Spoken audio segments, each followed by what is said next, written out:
Hi, y'all. Welcome to another episode of Sisters in Crime with SistasinCrimewithShiandToy. I am Shy, short for Shamia.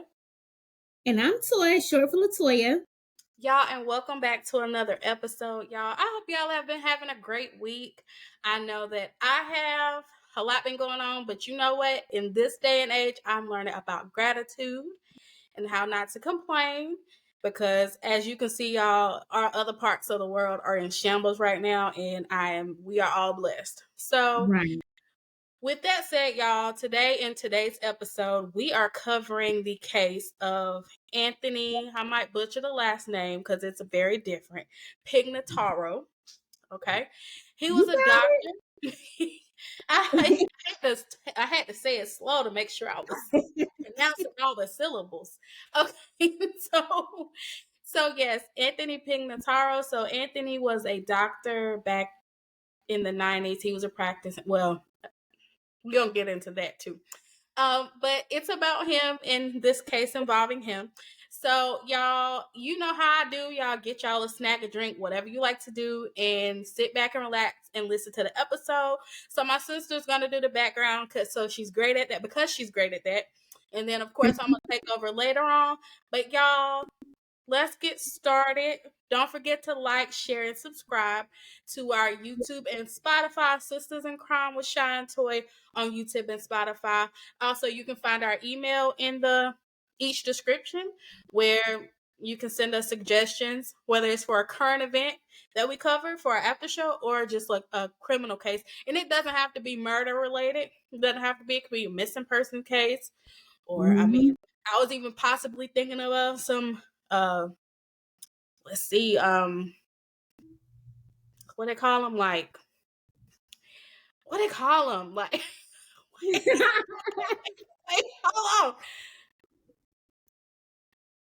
hell they call them? Wait, it's off the tip of my tongue. I hate when that happens.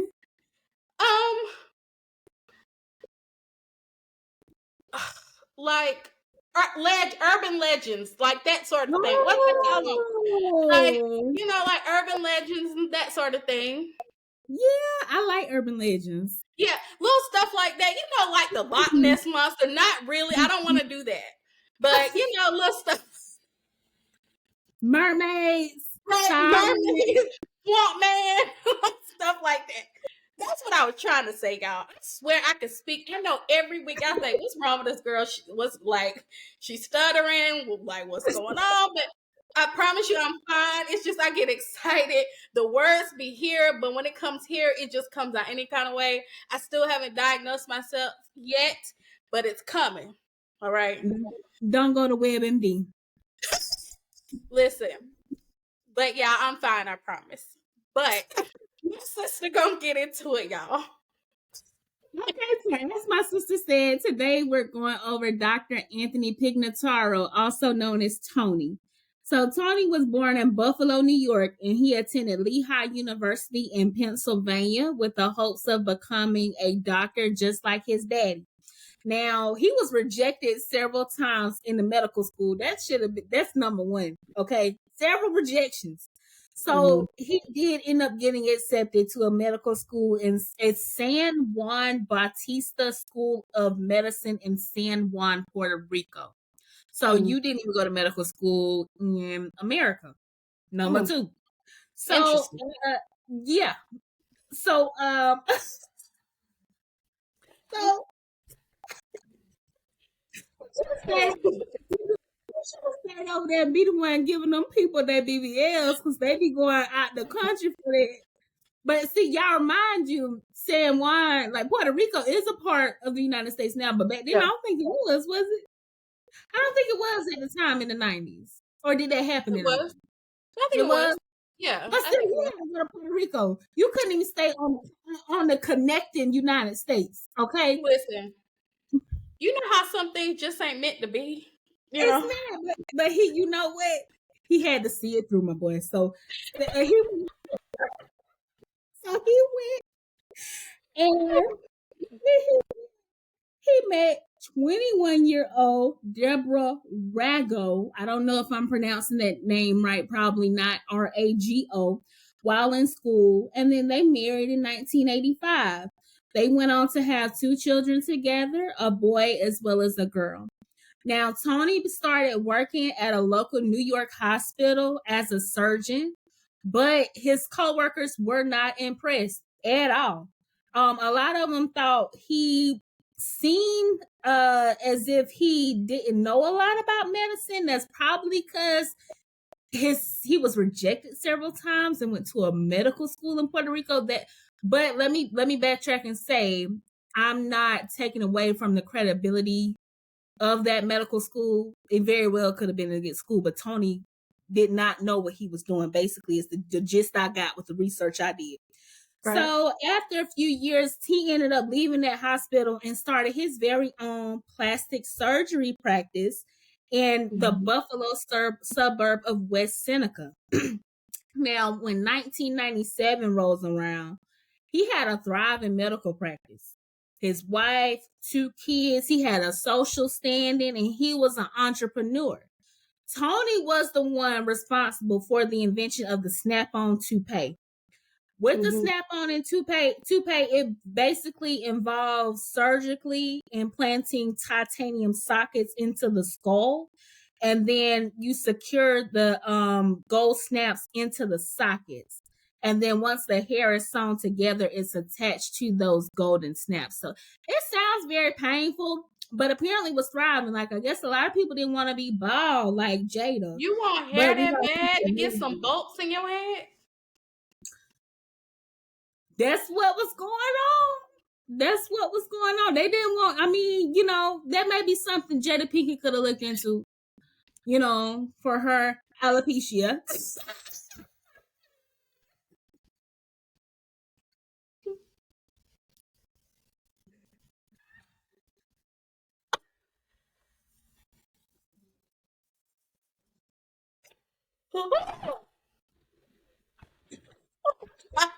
I'm still upset with Jada. Okay, anyway. So between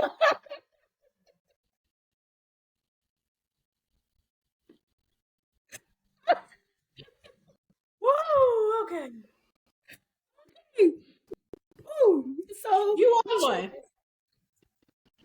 Between his surgery practice and the toupee business, Tony had it going on. Him and his family, they was doing well, balling out of control, you know. So, but the medical practice, because he was operating as a plastic surgeon, it was primarily cosmetic service. So, he had a client named Sarah Smith. Sarah was the mother of 2, and she was scheduled to have a breast augmentation with Tony. During this procedure, there was not an anesthesiologist present, and there was not a registered nurse present. The only people present was Tony, his wife, and an LPN. So while she was on the table, Sarah started experiencing pain. So because of that, Tony ordered more of a pain medication to numb the pain for her. But sadly, Sarah's system started breaking down and she ended up passing away. They were able to determine that her cause of death was the result of too much anesthesia, with no anesthesiologist there to monitor her, and there also was not a ventilator. Had he had those things in place, there's a possibility that Sarah would have lived and she, you know, her life could have been saved. Right. So during this investigation, of course, the authorities become involved. They find out that Tony is not a board certified plastic surgeon. He ain't even a plastic surgeon at all. His wife said that while he did train for ear, nose, and throat, he did not finish. And that they determined that Sarah would not have died if he had used the proper resuscitation equipment. The doctor claimed that the death from anesthesia occasionally happens. So he's just like, I mean, it's anesthesia. So, I mean, which is true, technically. But in most cases, when people pass away from anesthesia, that's after resuscitation methods. And the people in the operating room have the necessary, you know, people in place that like the registered nurse and the anesthesiologist. Put your wife in the And they actually have the degree, like they They finished. have the degree and the And they credential. have the people in the room that's supposed to be. And they have resuscitation equipment with all that considering, all of those factors considering. Yes, anesthesia does, there are Yeah. cases that happen. But sir, you didn't have your mess together from jump. So You that confident that yes, you didn't have none of this. right, Okay. And I've right. never seen a surgery happen without RNs there and Exactly. anesthesiologists and stuff like that. But Exactly. anyway. So the prosecutors charged him with manslaughter, but Tony wanted to avoid a trial, so he ended up pleading guilty to criminally negligent homicide. Now, for that, he got fined $5,000. He was sentenced to 6 months in prison and ordered to do 250 hours of community service. Now, as a result of this, he also lost his medical practice, of course, because you don't need to be operating on nobody. So when Tony got out of jail, he had a hard time finding a job. And because, he kind of became a piranha of the community. And then the terms of his parole prevented him from leaving the area, even if it were to gain employment. So he claimed that, vandals began to spray paint the word killer on the side of their house. He started saying, telling police he was receiving death threats, but he didn't know where they was coming from. And all of this collectively took a toll on his marriage. So, he became depressed. He lost the ability to support his family. But so him and his wife Debbie, they had separated, but then they decided to reconcile their marriage a few months later. And during that during that time, Tony's mom is the one who supported them financially. So after they reconcile, Debbie starts to feel ill. And she thought she had the flu for months. Like she would get nauseous and start vomiting and stuff like that. And I'm like, girl, I don't know what flu lasts that long, but okay. I mean, if you have flu-like symptoms, I guess, you know what I mean? But still, you let that go on for that long, like, and you And went then to you live with a doctor? but not only that, you went to medical school in Puerto Rico too, because that's what he met you at. Oh, yeah. So, anywho, so nobody knew what to make of it right off. She was having issues walking to the extent that she was not able to lift her legs and she started experiencing some numbness. Now, Tony had thought she needed her gallbladder removed, but doctors disagreed. The real doctors, the ones who have their license and are board certified, the real doctors disagreed with Tony's medical opinion. Mm-hmm. Okay. So they said she was too weak to have an operation. She probably would die on the table. And then she started to get better. So they thought, because it was over, they thought it was over. But then after that, her symptoms kept returning. So the pain, when the symptoms returned, the pain got worse. And she was experiencing the same symptoms, but it started to get more and more severe. So her condition continued to deteriorate, so much so to the point that she had severe memory loss, and she was basically like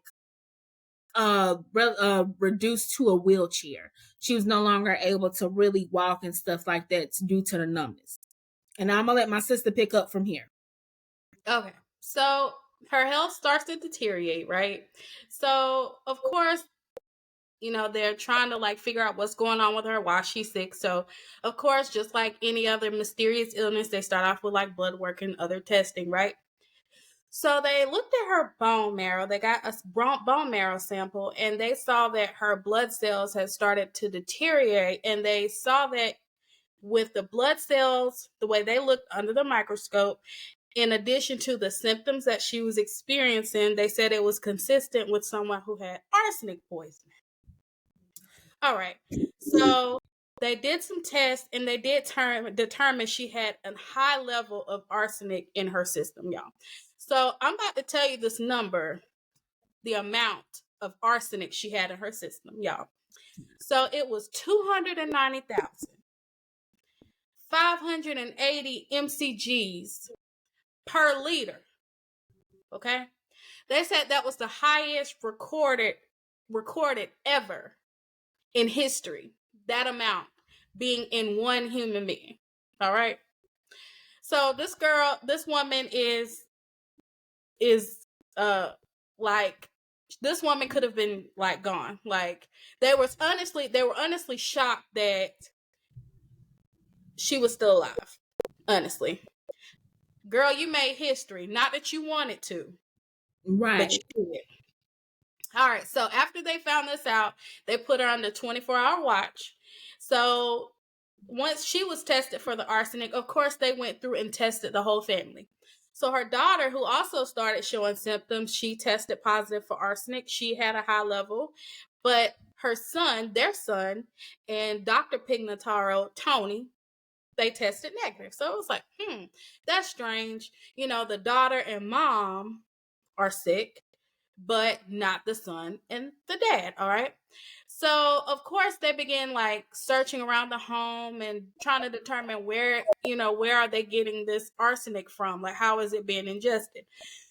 So I think they live near a cemetery. So back then they said that arsenic was a component of embalming fluid. So they tested the water because it was near a cemetery and determined that that's not where it was coming from. Because they were thinking like, because the cemetery was close to like the water system, and they said nope, that wasn't possible. Didn't find any there. So then they start to accuse Debbie of poisoning herself, and Debbie said on the forensic files, girl, she said on the episode, she said, girl, I would never. She said, I would never. And who would do that? And she said, I would never hurt my kids, one. Number two, why would I put myself through what such torturous agony? Exactly. She said, if I wanted to end my life, why would I choose some torturous, slow way? Hey, I know that's right, Debbie. I do it. If you gonna do it, she would have did it quick. Like, I said, Debbie girl, get them together. I said, get them together. But she said, why would I do that? It's such a torturous, slow way. Like, you know who I thought about when she said that? I thought about Shamar. Would never. I would never. right. Y'all, but seriously, like this woman was sick for months and they could not figure out why. So why would she do this to herself? Like, I don't want to get into what I was gonna say, but if someone wanted to end their life, I don't think they do like a slow, like no, I don't think they do that. But anyway, I digress. What do I know?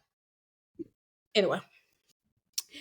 So Tony thought of the theory. He said, well, I think Sarah's family is doing it. So if y'all remember, Sarah was the young lady who died in surgery when Tony was giving her a breast augmentation. So he thought that the family was doing it to get back and avenge her for her death. That's what he thought. So detectives start to like search the home for arsenic. You know, they're checking cleaning supplies. They're checking this and that. So they interviewed Miss Debbie's daughter, and she remembered something that day because, like I said, she had the same symptoms. So she remembered that day. They asked her, what she ate the day she started to get sick, because the moment she got sick, the day she like started vomiting like that day. So she remembered she had some soup. So then she said, I had the soup and then I immediately started vomiting. So then that triggered Debbie to remember, well, I had the same soup. So of course they took both statements. They was like, okay, we might have something here. So Debbie remembered when Tony brought her a bowl of the soup, she said it was way too much. You got to keep in mind, this woman's sick and she's vomiting and she's this and that. I'm pretty sure like she wasn't able to eat a whole lot. And he was like, no, eat it. It's going to make you feel so much better. I was like, he ain't shit. Child. Right. Listen. You eat it. You eat right. it. Like y'all, this listen, y'all can probably tell what it's going, but this is the epitome of it be your own people. Yo. But anyway, what do I know? I digress. So, all right. So, of course, with arsenic, of course, they want to know when she started ingesting the arsenic. So, y'all, they always, when they're trying to determine when the poisoning starts, any type of poisoning, so arsenic, any type, they do a hair sample. So, y'all, they took a sample of her hair and they saw like they were able to, based off when, because they said hair grows like a centimeter every month, they were able to determine that like when she started being poisonous. So they said she started like ingesting arsenic around May of 1999. So y'all, as my sister said previously, they broke up, then reconciled, and guess what month they reconciled in? May.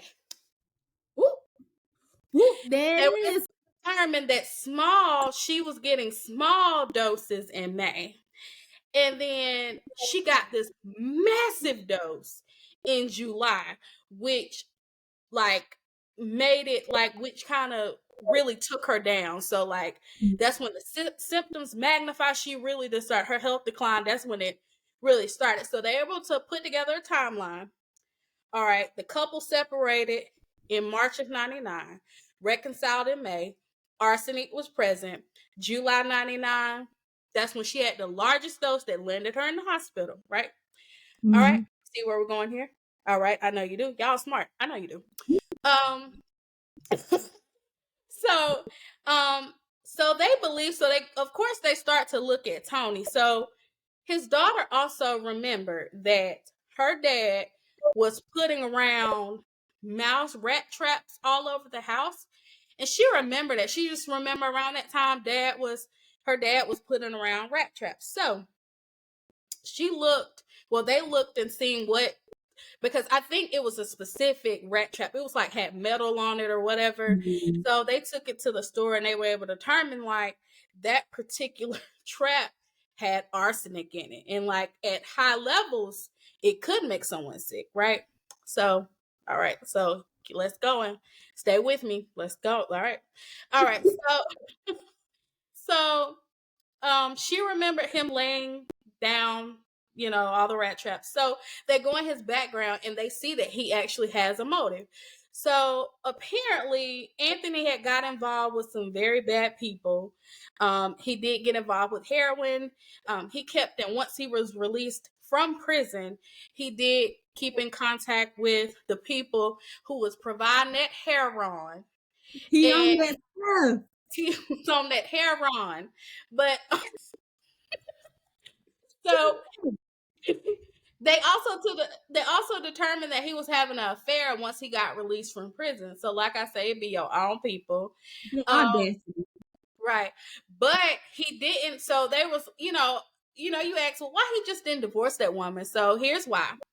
So once he lost his job, his mom, which like Toy said, they came from a very prominent, wealthy family, and his mom was helping front his bills and taking care of them since he couldn't find a job. And his mom would be very upset if he divorced Debbie, because she did not believe in divorce, and she would have written him out the will, homes, everything, and he did not want that. So they're searching through the home and they find, I guess homeboy was trying to write a book. He ain't no author. He ain't no doctor. No, but Like, he writing a book. He called himself writing a book, and it was okay, called J.K. Rowling wanna be J.K. Rowling. Okay.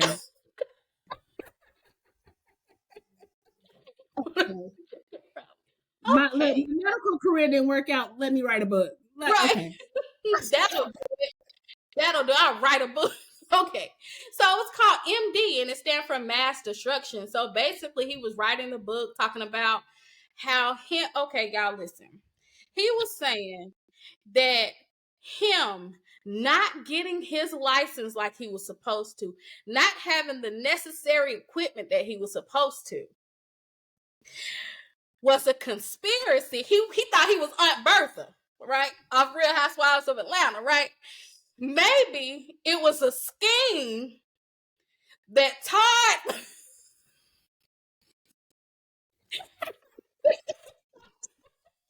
basically he thought that, well, he was trying to say that it was a conspiracy and how he was done wrong, and this was just a scheme to make him look bad or whatever. Homeboy was Delulu anyway.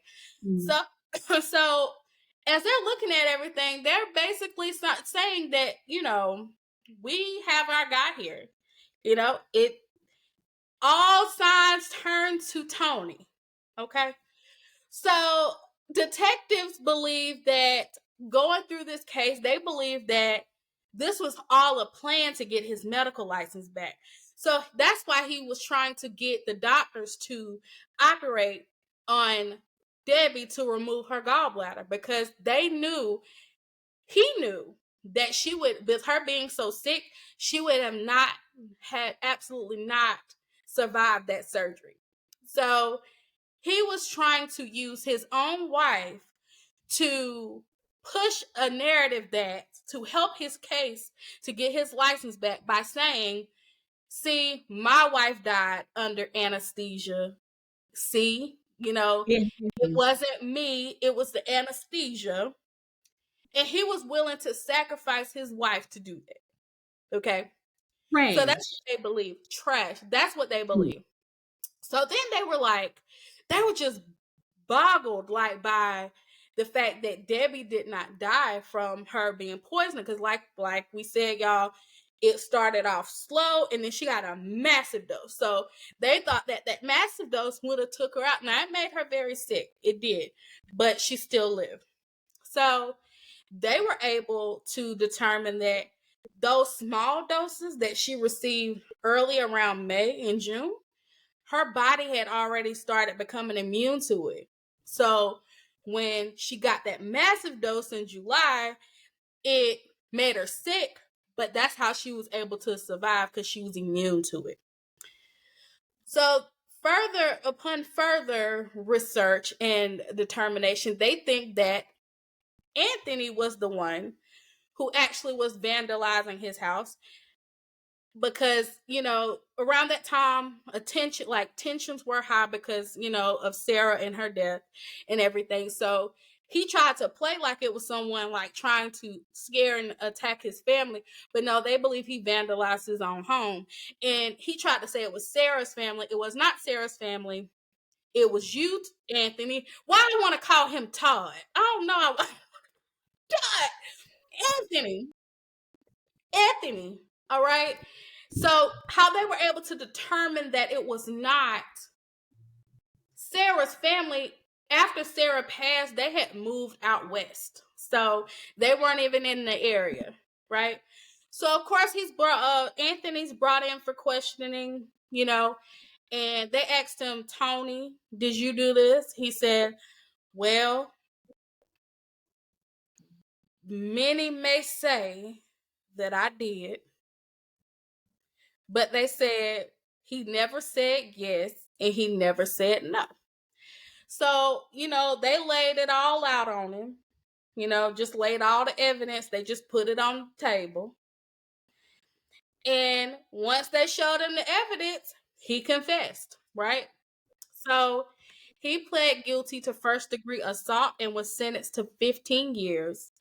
Unfortunately, Debbie still suffers from side effects from the poisoning. So she has limited fine motor skills and she has severe nerve damage.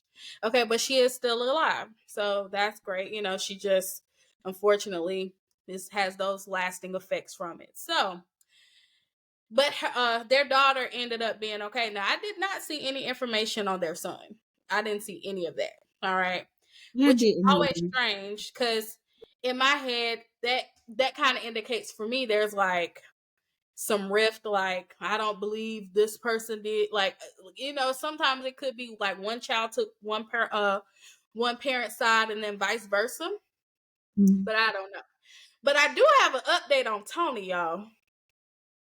Let's get into it. So listen. So Tony, he do his little bid or whatever, and he moves to Florida. So, because I said, okay, this was just in the 90s, not that long ago, whatever. I was like, what is he up to? So, I found an article from 2019 that says, doctor who poisoned his wife offering elderly care in Florida. Hide your grandfathers, hide your grandmothers. This man ain't got. Listen, This man couldn't even watch my cat or my dog. I know you ain't watching my grandparents. No, and they, I think they bombarded him and was like, because they were saying his ad was saying provides excellent elderly care, and I was like, okay, all right. Yeah, girl, he got a whole profile on eldercare.com. He does. I said, oh, that's interesting. He Very does. Interesting. Okay. And he's changed his name. His name is not Pignataro. I forgot what his new name is. He has changed his name, and rightfully so. Haute is what he is going by. So if you're watching and you're from Florida, avoid that man like the plague. Yes, because he like poisoning people. Hide your kids, hide your wife. Because he's poisoning everything. You get me? Don't do it. Don't do it. But I wonder though, because of his background, I wonder, is he cheap? Yeah. You can't charge that much with your history. But I think Florida has different like tax laws and stuff like that. That's why people, when they retire, they move down there. I think they have. Florida is a questionable state. I just put a question mark right there with Florida. Yeah, I agree. I ain't gonna get into that. Yeah, that's another topic for a whole day. We could be here forever. But y'all, so that's the case of Tony. I don't know why I want to call that man Todd, but it's Tony. But I will say though, although he is in Florida operating under this, new name, this, that, and third, the authorities are aware and they do watch out for him. So they're on alert and they're monitoring his activity. But I still wouldn't try. Yeah. Because it was a detective that said they better keep their eye on him because he's capable of poisoning people. He might do it again. He certainly has. I said, well, you know what I just thought about? What happened to his toupee business? Do he still get money for that? I hope not, because see, now they got hair club for men, and they've been put Boo out of business. I mean, so ain't nobody Judy came through with her miracle drops. Like, there's no need for that. The men just spraying the Rogaine. They just spraying the Rogaine. And they get the chalk outline, and some of them forget to wipe it away when they get done. They do. Okay. Yep. That's what we doing. That's what we gonna do. So y'all, that was the episode. Less invasive than getting holes drilled into your skull to snap some stuff on. Yeah, it's not that serious to be, and I'm glad we've grown and we found other ways. Now I think they just putting putting lace glue on their scalps and just laying some Motown Tresh Yaki and just snipping it away at too much. Shamil. No, I'm gonna say what I gotta say. They putting lace glue on their heads now, and they are laying that Motown Tresh Yaki on it, and then laying it flat, and then trimming the front. And then they brush it down and they cut it, and it honestly look like waves. It'd be good too. I'd be getting seasick. I'd be like, oh gosh. But it'd be that that's that cankalon. That cankalon.